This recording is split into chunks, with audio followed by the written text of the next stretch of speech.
आज का वीडियो बहुत ही ज़्यादा इम्पॉर्टेंट होने जा रहा है क्योंकि आज के वीडियो में हम कुछ ऐसे पॉइंट्स ट्रेडिंग के बारे में डिस्कस करने जा रहे हैं जो आपकी ट्रेडिंग को बहुत ज़्यादा सुधार सकते हैं। चाहे आप एक बिगिनर हैं या चाहे आप एक एडवांस लेवल पे पहुंच गए हैं, इन बातों को अगर आप समझेंगे और अपनी ट्रेडिंग में इम्प्लीमेंट करेंगे तो आप उस जोन से निकल सकते हैं जहां पे सिर्फ आपके माइंड में ये चलता रहता है कि क्या ट्रेडिंग सच में वर्क करती है, या अगर वर्क करती है तो असल में इसका आंसर क्या है जिसकी वजह से मेरी ट्रेडिंग भी सुधर सकती है। तो वीडियो शुरू करने से पहले मैं आपके साथ एक इम्पॉर्टेंट पॉइंट डिस्कस करना चाहूँगा कि ट्रेडिंग में साइकोलॉजी किस तरह से सुधरती है। हमें लगता है कि शायद पीसफुल तरीके से मेडिटेशन करें तो सुधर जाएगी, नहीं।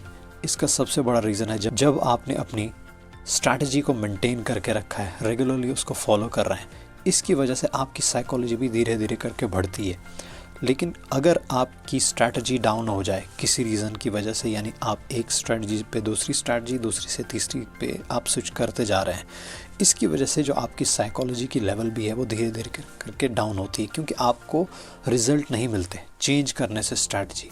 लेकिन जब आप किसी एक चीज़ पे डटे रहते हैं तो कोई रिज़ल्ट आपको मिलता है, कंटिन्यूस आपको 3, 4, 5 दिन तक विन्स होती हैं, तो उसकी वजह से आपकी साइकोलॉजी जो होती है वो धीरे धीरे करके बढ़ती है। तो जब आपके पास सिस्टम और आपकी स्ट्रैटेजी हो, यानी स्ट्रैटेजी ऐसी जो आपको 60 to 70% विन रेट दे, यानी आपने उसको बैक टेस्ट किया है, वो आपको 60 to 70% विन रेट दे रही है, अगर कम भी दे रही है उसके लिए सिर्फ आपका रिस्क टू रिवॉर्ड जो होता है वो ज़्यादा होना चाहिए, तो आप at the end of the month जो है वो प्रॉफिट में आ सकते हैं। और आपके पास एक ऐसा सिस्टम होना चाहिए जिस सिस्टम में आप सबसे ज़्यादा एम्फसाइज करें रिस्क मैनेजमेंट पे। अगर कोई और चीज़ छूट भी जाए या अगर आपको उतना ज़्यादा समझ नहीं आ रही चीज़ें, लेकिन आपके सिस्टम में सबसे ज़्यादा इम्पॉर्टेंट होना चाहिए आपका रिस्क मैनेजमेंट, यानी आप अपने पूरे कैपिटल पे 1 से 5% के बीच में रिस्क लें और उस रिस्क को मेंटेन करते चलें, कभी भी उस रिस्क से बाहर ना जाएं, क्योंकि जब भी आप बाहर जाएंगे तो उसी टाइम पे आपका जो साइकोलॉजी का जो सर्कल है वो ब्रेक हो जाएगा और आप रिवेंज ट्रेडिंग, ओवर ट्रेडिंग के सर्कल में फंस जाएंगे। अब जब आपने ये दो चीज़ें प्रिपेयर कर ली हैं, यानी आपकी स्ट्रैटेजी और आपका सिस्टम, तो उसके बाद turn into A ghost. So what do I mean by कि टर्न इनटू ए गोस्ट, यानी आपको सबसे पहले अपने आप को सोशल मीडिया से दूर करना है कि आप बार बार किसी के कहने पे कॉल ले रहे हैं, न्यूज़ जो मार्केट में चल रही हैं उससे इन्फ्लुएंस हो के ट्रेड में एंट्री एग्ज़िट कर रहे हैं। आपके ख़ुद का एनालिसिस नहीं है, आपके ख़ुद के डिसीजंस नहीं है, आप ख़ुद से मार्केट के प्राइस एक्शन को समझ नहीं रहे। ये आप बहुत बड़ी गलती कर रहे हैं। इसके लिए आपको सबसे पहले मीडिया यानी सोशल मीडिया से ब्रेक लेना है और ख़ुद मार्केट को समझना है, ख़ुद अंडरस्टैंड करना है अगर आप ग्रो होना चाहते हैं। लेकिन अगर आप डिपेंडेंट रहना चाहते हैं और ट्रेडिंग को एक फ़न की तरह आप ट्रीट कर रहे हैं तो आपकी मर्ज़ी है, आप जिस तरह से जिसको फॉलो करें, उसमें हम क्या कर सकते हैं। दूसरे नंबर पे आपको उन लोगों से दूर रहना है जो आपके दिमाग में नेगेटिविटी डाल रहे हैं, यानी आपके कुछ ऐसे रिलेटिव्स होते हैं या आपके फ्रेंड्स होते हैं जो आपको कहते हैं ये गैम्बलिंग है, इससे क्या होगा, आपको एक जगह बैठ के जॉब करना है, सिर्फ स्क्रीन पे देखते रहना है। ऐसे लोगों को सबसे पहले अपनी लाइफ से दूर कीजिए। अगर दूर भी नहीं कर सकते तो आप उनकी बातों को निगलेक्ट कीजिए और उन बातों को अपने दिल पे ना लीजिए जिसकी वजह से आपकी ट्रेडिंग पे इम्पैक्ट पड़ेगा और आपको ये पता भी नहीं चलेगा कि एक्चुअली हो क्या रहा है। हो ये रहा है कि आप दूसरों की बातों को, दूसरों के सजेशंस को कंज्यूम कर रहे हैं। उनको कंज्यूम करना छोड़ दीजिए।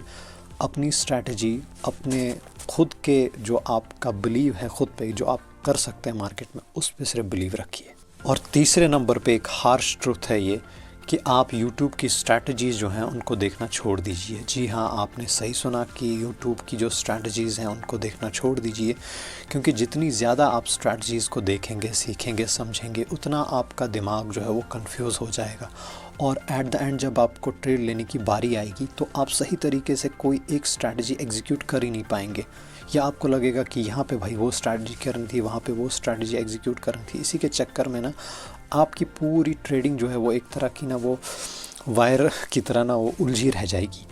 तो आप सबसे पहले इन YouTube स्ट्रैटेजी से दूर रहिए और कोई एक स्ट्रैटेजी जो एक आपके बेस्ट ट्रेडर हैं वो रेगुलरली कर रहे हैं, चाहे वो कैंडल स्टिक फॉर्मेशन है, टॉप बॉटम पे कोई प्राइस एक्शन है, ट्रेंड लाइन ब्रेकआउट है, सपोर्ट एंड रेजिस्टेंस है, या वीवैप आप इस्तेमाल कर रहे हैं, EMA कोई भी आप कर रहे हैं, तो उस एक स्ट्रैटेजी को आप सबसे ज़्यादा प्रायोरिटी दीजिए और उसी पे काम कीजिए ऑन डेली बेसिस।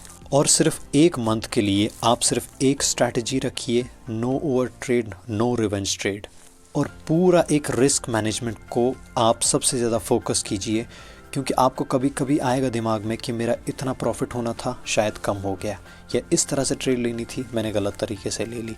नहीं, कोई नहीं, सब चलेगा, लेकिन एक चीज़ नहीं चलेगी अगर आपने उस पर ध्यान नहीं दिया, वो है आपका रिस्क मैनेजमेंट। तो पहले आप इस एक मंथ में अपनी स्ट्रैटेजी पे ध्यान दीजिए और ओवर ट्रेड ना लीजिए, और दूसरे नंबर पे अपना जो रिस्क मैनेजमेंट है उस पर सबसे ज़्यादा फोकस कीजिए, उसको सबसे ज़्यादा प्रायोरिटी दीजिए। और तीसरे नंबर पे फोकस कीजिए प्रोसेस पे, ना कि प्रॉफिट पे। हम सब ये गलती करते हैं कि प्रॉफिट प्रॉफिट प्रॉफिट, क्योंकि मार्केट हमें लालच की वजह से ही अपनी तरफ खींच लेता है, तो उसके चक्कर में हमें दिमाग में यही चलता रहता है कि कुछ ऐसा कर लें जिसकी वजह से बड़ा प्रॉफिट मिले। नहीं, जब आपका प्रोसेस सही होगा, आपकी मेंटालिटी डेवलप होगी, तब जाके धीरे धीरे सब चीज़ें आएंगी। मैंने इससे पहले एक वीडियो में डिस्कस किया था कि मनी इज़ बाय प्रोडक्ट, वो आएगा आपके पास तब जब आपके पास स्किल स्ट्रैटेजी होगी। तो वो कब आएगा? जब आपका प्रोसेस सही होगा। तो प्रोसेस पे ध्यान देना है, प्रॉफिट को थोड़ी देर के लिए भूल जाना है, जब तक आप एक अच्छे वाले जोन में एंटर कर लें, यानी डिसिप्लिन वाले जोन में। और fourth number very very important, यानी divorce your ego and marry with your strategy. आपका ईगो आपको कहेगा कि इस तरह से ट्रेड ले, 2 ट्रेड ले, 10 ट्रेड ले, 20 ट्रेड ले, क्वांटिटी बढ़ा ले, इस ट्रेड में लॉस के कर लिया, अगली ट्रेड डबल क्वांटिटी से ले ले। तो इस ईगो को छोड़ देना है। लॉस कहीं भी हुआ, आप गलत हो सकते हैं मार्केट में, कोई भी परफेक्ट ट्रेडर जो दुनिया में है वो हमेशा राइट नहीं हो सकता।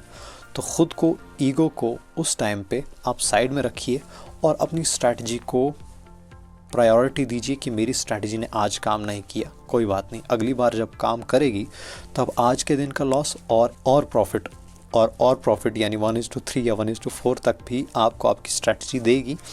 लेकिन एक दिन के चक्कर में आप अपने आप को या अपनी मेंटालिटी को बिगाड़िए ना, दिन आएंगे जब आपको अच्छे प्रॉफिट भी मिलेंगे। एंड बिलीव मी और नॉट, ये छोटी छोटी चीज़ें होती हैं जो आपको एक अच्छा ट्रेडर बनाती हैं, और छोटी छोटी चीज़ें होती हैं जो आपको एक बुरा ट्रेडर बनाती हैं। मैंने आज से कुछ महीने पहले ख़ुद में एक चीज़ ऑब्ज़र्व की कि मैं ट्रेड लेता था, बीच में से लॉस हो जाता था कभी, तो उस लॉस को रिकवर करने के लिए मैं डबल क्वांटिटी, यानी आपको ज्ञान दे रहा हूँ, खुद वही सब कर रहा हूँ, डबल क्वांटिटी ले ली थी, तो मैं ट्रेड विन कर लेता था at the end of the day. लेकिन फिर बीच में से कुछ ऐसे दिन भी आए तो जहाँ थोड़े लॉस ज़्यादा हो गए, तो मैंने अंडरस्टैंड किया यार, कभी मार्केट आपके फेवर में होता है उस दिन वो चीज़ काम कर लेती है, लेकिन जब फेवर में नहीं होता उस दिन बहुत ना इंसान की मेंटालिटी भी बिगड़ जाती है और चीज़ें भी ठीक तरह से नहीं होती, और इंसान को लगता है कि ये हो क्या रहा है मेरे साथ। हो एक्चुअली वही रहा है जो आपने पिछले दिन डिसिप्लिन नहीं दिखाया था, जब आपका लॉस हुआ था उस टाइम पर आप पीछे हट जाते, छोटा सा लॉस था, जो आपने ओवर ट्रेड करके ट्रेड दोबारा से ली हैं, उनकी वजह से कहीं ना कहीं आपका ब्रेन ऐसा बन गया है कि आप अभी भी वही ओवर ट्रेडिंग कर रहे हैं और रिवेंज ट्रेडिंग कर रहे हैं। या मार्केट कभी बहुत तेज़ी से मूवमेंट करता है, 200 पॉइंट मूवमेंट कर लेता है, 300 पॉइंट 400 पॉइंट मूवमेंट कर लेता है, तो कभी कभी हम वो मूवमेंट कैप्चर कर लेते हैं। लेकिन कभी ऐसा दिन आता है कि मार्केट सिर्फ 20 पॉइंट्स मूव या 50 पॉइंट्स मूव करता है, लेकिन हमारे ब्रेन में आदत हो गई होती है उन मोमेंट्स को कैप्चर करने की, तो हमें आम डेज़ जो नॉर्मल डेज़ हैं उनमें भी लगता है कि आज भी मार्केट मूव करेगा, आज भी मार्केट 100 पॉइंट्स दे के जाएगा।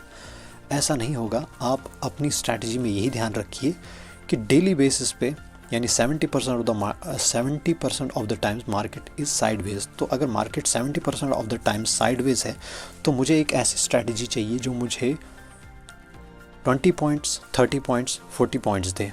उससे ज़्यादा मुझे पॉइंट्स नहीं चाहिए। जिस दिन बहुत तेज़ी का मूव होगा होने दो, मुझे उसमें से पॉइंट्स नहीं चाहिए। मुझे वो करना है जो मोस्ट ऑफ द टाइम्स हो रहा है, यानी 70% off the time market sideways है, तो मुझे साइडवेज में पैसे कमाने। जो अनसर्टन मूव्स आ रहे हैं मार्केट में, डाउनवर्ड्स या अपवर्ड्स, तो मुझे उनमें से पैसे अगर ना भी मिले कोई बात नहीं, मैं 70% ऑफ द टाइम्स अगर मार्केट से पैसे कमा सकता हूँ इस स्ट्रैटेजी से, तो then it's best for me. तो मैं अब आपके साथ ट्रेडिंग के कुछ लेवल्स या कुछ स्टेज डिस्कस करने जा रहा हूं, जो समझ के आप ये रियलाइज़ कर सकते हैं कि ट्रेडर के किस किस तरह के स्टेप्स होते हैं, वो किन किन लेवल से गुजर के ही एक बेस्ट ट्रेडर बनता है।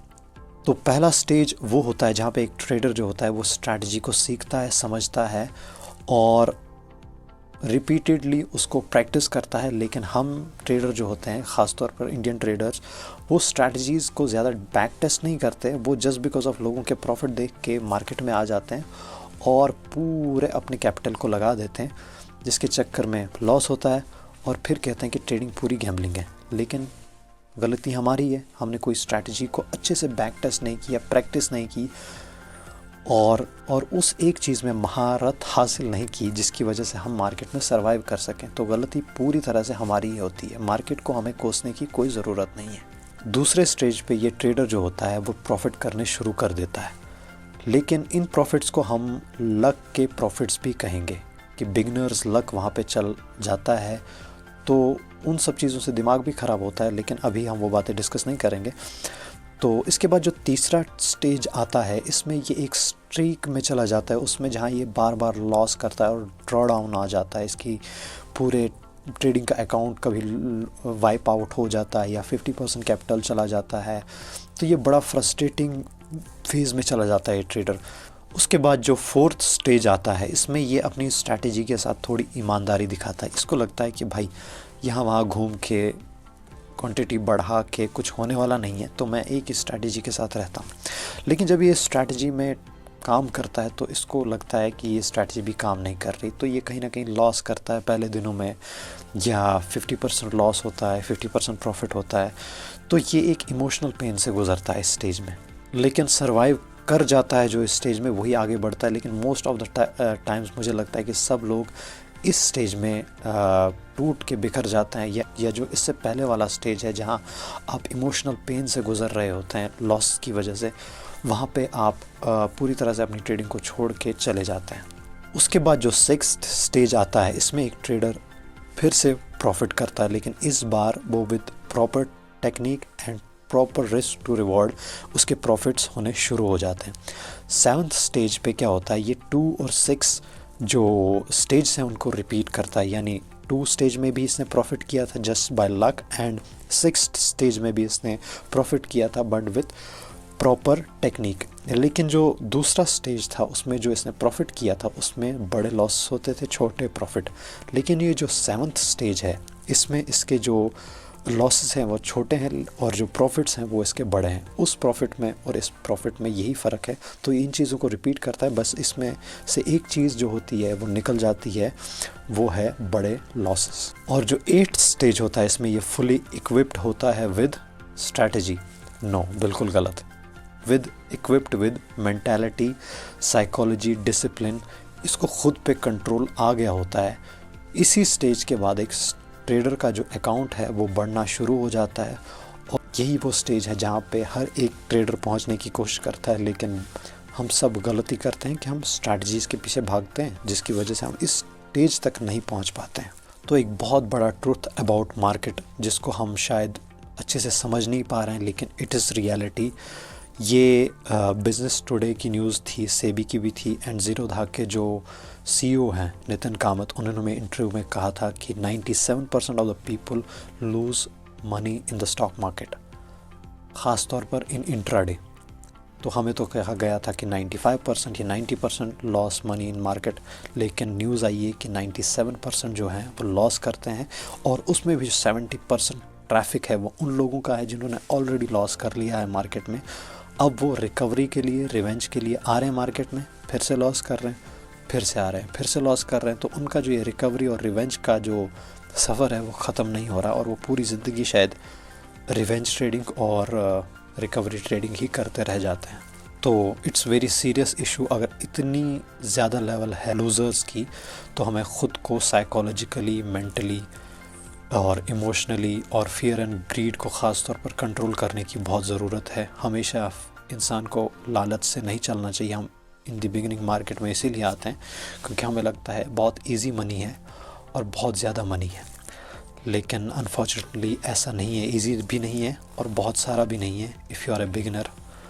लेकिन उस स्टेज पे पहुंचते पहुंचते आपके पूरे कैपिटल जो होते हैं वाइप आउट हो जाते हैं। और कैपिटल का तो अब चलो कैपिटल और ले आएंगे, लेकिन जो आपके कॉन्फिडेंस की वॉट लग जाती है लॉस बार बार लेने के बाद, उस चीज़ को आप फिर ओवरकम नहीं कर पाते हैं, क्योंकि कॉन्फिडेंस ही सब कुछ होता है मार्केट में। अगर आपका कॉन्फिडेंस आपके लॉस की वजह से कम हो गया है, then it's very tough to gain that again. तो आज का वीडियो यहीं पे हम कंप्लीट करते हैं। आई होप वीडियो में आपको कुछ इम्पोर्टेंट बातें सीखने को मिली, समझने की मिली, जिनसे आप अपनी ट्रेडिंग को सुधार सकते हैं और एक बेस्ट ट्रेडर बन सकते हैं। एंड आप जाने से पहले इस वीडियो को ज़रूर चेक कीजिए, इसमें मैंने कुछ और ट्रेडिंग के रिलेटेड इन्फॉर्मेशन डिस्कस की है, तो जिससे आपको बेनिफिट मिले। And thank you so much for listening me. धन्यवाद।